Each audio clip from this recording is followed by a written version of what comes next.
Hello ساتھیوں، جیسا کہ آپ جانتے ہیں 5 فروری آ رہی ہے بڑی نزدیک۔ 6 دن رہ گئے 5 فروری میں، اور 5 فروری کو جلا وطن حکومت کا جو ہے وہ اعلان ہوگا۔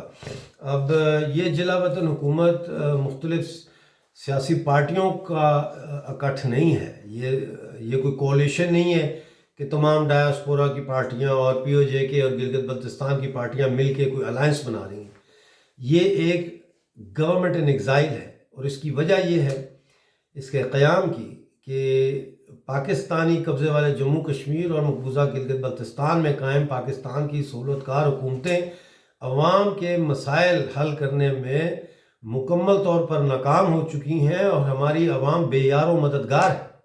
ان کو کوئی راستہ دکھانے والا نہیں، کوئی ایسی باڈی نہیں ہے جو ان کے مسائل کو ایڈریس کر سکے۔ تو اس لیے یہ سرکار بنائی جا رہی ہے۔ اب سوال بہت سارے لوگ پوچھ رہے ہیں کہ اس سرکار میں کون لوگ شامل ہوں گے۔ اس میں ایک تو دو اس میں ہے کیٹیگریز۔ ایک تو ہے ایڈوائزری کونسل، یعنی کہ کنسلٹنٹ کی حیثیت سے جو ہے وہ لوگ شامل کیے جائیں گے، جس میں ٹیکنوکریٹس ہیں، جس میں ایون کہ بیوروکریٹس بھی ہیں ہمارے کشمیری، جو اپنے وطن کی آزادی کے لیے خواہش مند ہیں، اور وہ چارٹ بنائیں گے، پلان بنائیں گے کہ ہم پی او جے کے میں کس طریقے سے ڈیولپمنٹ کے پروجیکٹس لانچ کریں، اور کن کن ملکوں کے ساتھ ہمیں جو ہے وہ رابطہ کرنا چاہیے، تاکہ ہم گورنمنٹ ان ایگزائل فارم ہونے کے بعد ان ملکوں میں موجود کمپنیوں کے ساتھ ایم او یوز سائن کرنے شروع کریں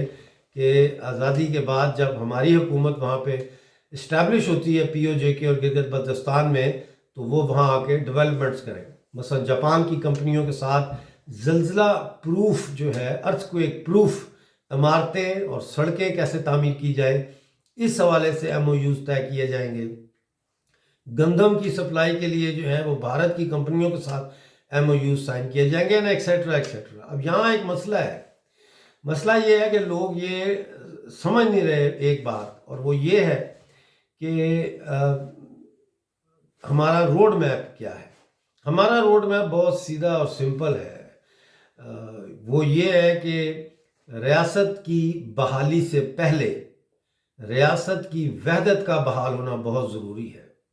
اگر آپ غور کریں تو پچھلے 76 سال سے اس خطے میں پاکستانی قبضے والا جموں کشمیر ہو یا بھارتی جموں کشمیر ہو، لداخ ہو یا گلگت بلتستان ہو، ہمیں جبراً علیحدہ رکھا گیا ہے، اور ہمارے سامنے ایک بتی لگائی گئی ہے یونائٹڈ نیشن ریزولوشنز کی، کہ یونائٹڈ نیشن ریزولوشن کے تحت جو ہے یہاں کا مسئلہ حل ہوگا، یہاں کا مسئلہ شملہ معاہدہ کے تحت حل ہوگا، یہاں کا مسئلہ جو ہے وہ مشرف کے فارمولے کے تحت حل ہوگا، یہاں کا مسئلہ جو ہے وہ بھارتی سابقہ پرائم منسٹر آئی کے گجرال کے تحت حل ہوگا، یا واجپئی صاحب کے تحت حل ہوگا۔ ہم ان تمام چیزوں کو بائی پاس کر رہے ہیں۔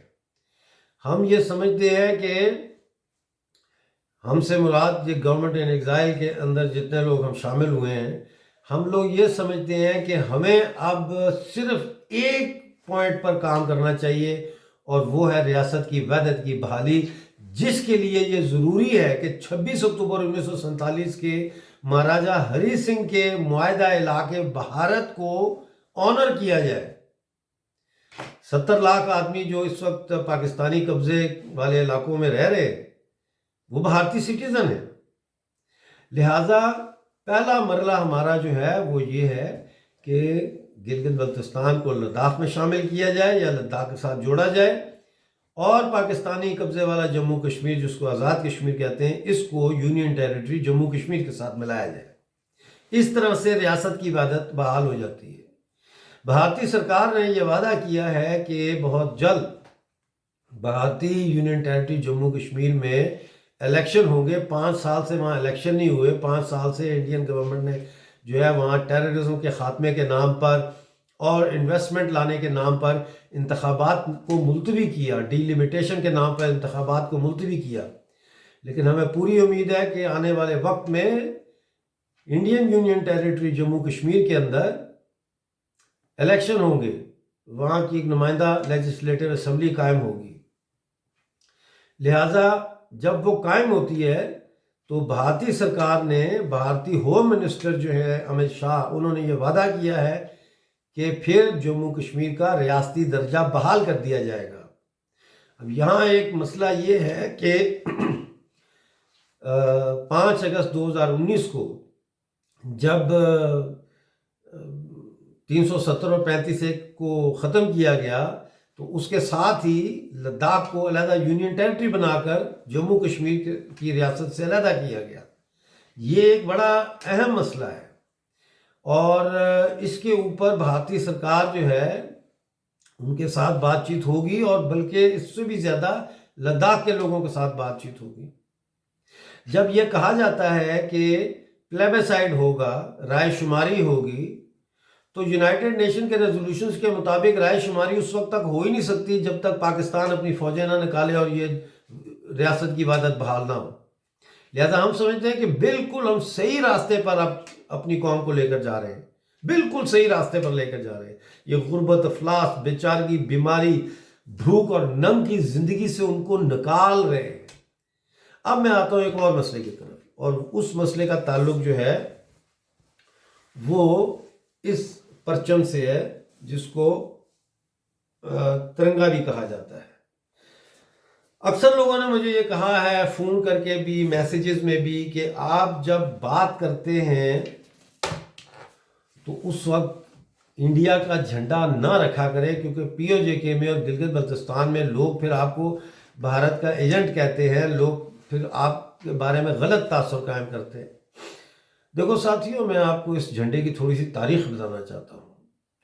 یہ جو جھنڈا ہے یہ 1921 میں انڈین نیشنل کانگریس کے اجلاس میں مہاتما گاندھی نے یہ پیش کیا تھا۔ اس میں جو گرین پٹی ہے وہ مسلمانوں کو ظاہر کرتی ہے، جو اورنج پٹی ہے وہ ہندوؤں کو ریپرزینٹ کرتی ہے، بیچ میں جو وائٹ پٹی ہے وہ خوشحالی اور کپاس کو ریپرزینٹ کرتی ہے۔ ساتھ ہی اس میں ایک چرخہ بنا ہوا ہے، اس چرخے کے اندر 24 سپوکس یا 24 لائنیں ہیں۔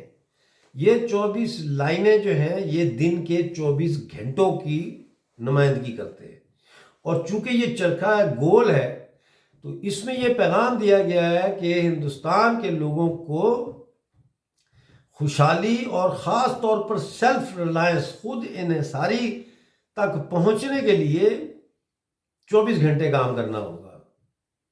یہ جھنڈا 1921 میں اپنایا گیا تحریک آزادی کے جھنڈے کے طور پہ۔ یہ جھنڈا کانگریس کا جھنڈا نہیں ہے، یہ جھنڈا بی جے پی یا آر ایس ایس کا جھنڈا نہیں ہے، یہ جھنڈا اس تحریک کا نمائندہ جھنڈا تھا اور ہے جس نے برطانوی سامراج کے خلاف یدھ لڑا، جنگ لڑی اور اس کو شکست دی اور آزادی حاصل کی۔ جب انڈین نیشنل آرمی بنائی شری چندر سبھاش بوس نے تو انہوں نے بھی اسی جھنڈے کے تحت انگریزوں کے خلاف فوج بنا کے جنگ لڑی تھی۔ فاسٹ فارورڈ کرتے ہیں، آگے آ جاتے ہیں 1947 میں 560 سے زیادہ پرنسلی سٹیٹس جو تھیں، جو مہاراجاؤں کے جو ریاستیں تھیں، انہوں نے اس جھنڈے کے تحت ایک ایسی یونین بنائی جس میں مسلمان، ہندو، سکھ، عیسائی، جین سب شامل تھے، لیکن انہوں نے ایک سمودھان بنایا، انہوں نے ایک کانسٹیٹیوشن بنایا، اور اس جھنڈے کے تلے انہوں نے آج اتنی ترقی کی ہے کہ نہ وہاں پہ کبھی مارشل لا لگا ہے، نہ وہاں پہ کبھی جمہوریت کو ڈیریل کیا گیا ہے، اور نہ وہاں پہ ایکسٹرا جوڈیشل کلنگ اور انفورسڈ ڈسپیرنسز ہوئی ہیں، جبری گمشدگیاں ہوئی ہیں جیسے بلوچستان میں یا سندھ میں ہوتی ہیں، یا جیسے قتل ہمارے لوگوں کو کیا گیا کشمیر میں۔ ابھی 123 سال جو ہے ہمارے نوجوانوں کو پاکستان میں قتل کیا گیا، کشمیری نوجوانوں کو۔ یہ وہ جھنڈا ہے جسے ہمیں فخر سے اٹھانا چاہیے، کیونکہ یہ وہ جھنڈا ہے جس کے سائے تلے کروڑوں لوگوں نے انگریز سامراج کے خلاف جدوجہد کی، آزادی حاصل کی۔ اب پاکستان میں اس جھنڈے کے خلاف نفرت پھیلائی گئی ہے، کیونکہ پاکستان انگریزوں نے بنایا تھا۔ اس بات کو سمجھنے کی کوشش کریں، اور انگریز نہیں چاہتے تھے کہ ایک ایسا جھنڈا جس نے ان کو ہندوستان چھوڑنے پر مجبور کیا ہو، اسے پاکستان میں بھی وہی پذیرائی ملے۔ لہٰذا اس جھنڈے کو ہندو مذہب تو نہیں ہے، لیکن چلو ہم کہہ دیتے ہیں کیونکہ سناتن دھرم لوگوں کو نہیں پتا، تو سمبولیکلی ہندو مذہب، یہ جھنڈا، ہندوستان ایز اے کنٹری، اس کے خلاف سوچے سمجھے منصوبے کے تحت نفرت پھیلا کر پی او جے کے اور گلگت بلتستان کے لوگوں کے ذہن کو بند کیا گیا اس سوچ سے کہ وہ یہ سوچ بھی سکے کہ ہمیں ہندوستان میں شامل ہونا چاہیے۔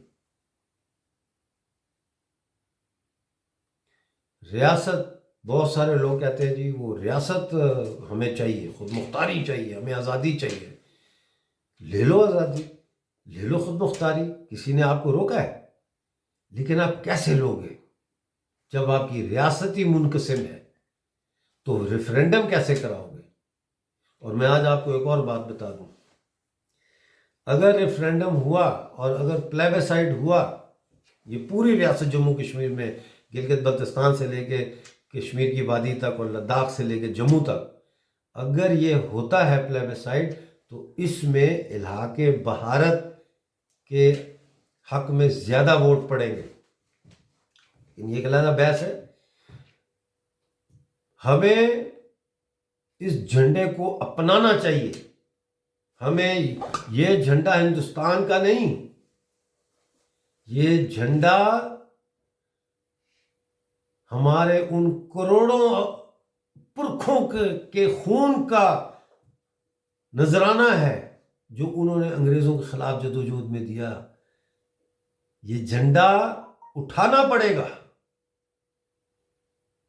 یہ جھنڈا لے کر مظفر آباد، میرپور باغ، کوٹلی، بھمبر میں آپ کو نکلنا پڑے گا۔ اپنے آپ کو پہچانو۔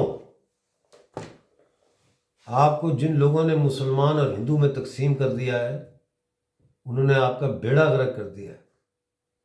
آپ جموں کشمیر کے ریاستی شہری ہو،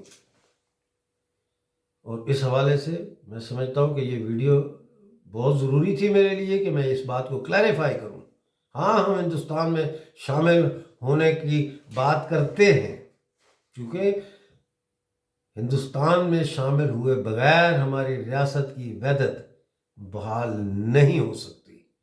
ہمیں کسی یونائٹڈ نیشن کے ریزولوشن کی ضرورت نہیں ہے، ہمیں کسی واجپائی فارمولے کی ضرورت نہیں ہے، ہمیں کسی بی جے پی فارمولے کی ضرورت نہیں ہے، کسی کانگریس فارمولے کی ضرورت نہیں ہے۔ ہمیں صرف ایک فارمولے کی ضرورت ہے، ریاست کی وحدت کی بحالی کے لیے جموں کشمیر اور لداخ سے جڑنا۔